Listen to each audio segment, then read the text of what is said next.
Audio Jungle.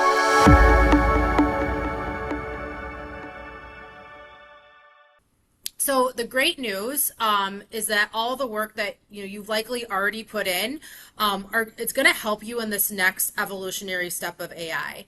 And what does AI consider when making? They consider three main factors when deciding what to list and show for those search results when somebody's looking up a particular business.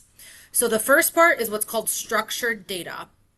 And what structured data is all that information that you are actually going to submit to Google, Bing, Nextdoor, Yelp, Apple Maps about your business. So, highly qualified info, that might mean your name, address, phone number, a business description about your business, the number of years you've been in business, the services that you offer, right? Anything that you can build out on that listing because the AI is looking for content that's listed other places, right?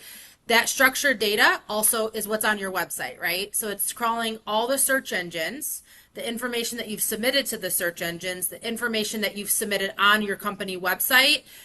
The AI is crawling that information. So one, if you don't have a lot of structured data, it's kind of like AI isn't giving you, you're not waving to it to say, hey, pick me, pick me. Like these are the things that you want to do to be the business that AI is picking, right? So not just Google, but Bing, Yelp, all of the search engines, which many of you have heard me talk about this before. So the things that you've been doing over the years, again, it's not going to waste, it's continuing to help you. The second piece, the second factor, when making its choice, AI is looking at authority and trust signals. What do I mean by that? Your reputation, so including reviews, review volume, and your responses to reviews.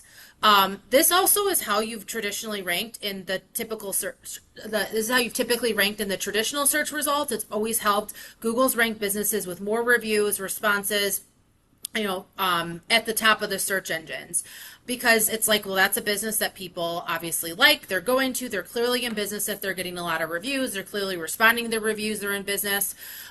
So AI looks for that same thing. So if you're getting a lot of reviews on Google and you're responding to your reviews on Google, for example, and there's other review sites to respond to and get reviews on, but that's showing the AI that you have authority, you are truly in business, and there's trust signals to say, hey, I'm waving. So you want to keep working on your reviews. That is incredibly important. And responding to reviews it's probably one of those things that people don't think are that important, but actually are really, really key in helping that authority and trust.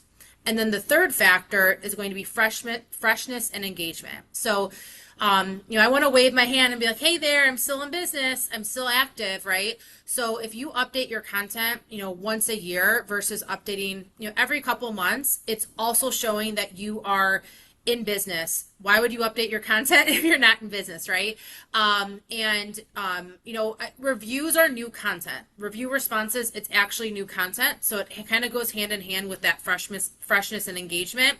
But keeping your content up to date, posting, you can post on Google. There's a way to add, content on your listing there, especially on Google is critical. So, those are the three main factors in helping make your choice.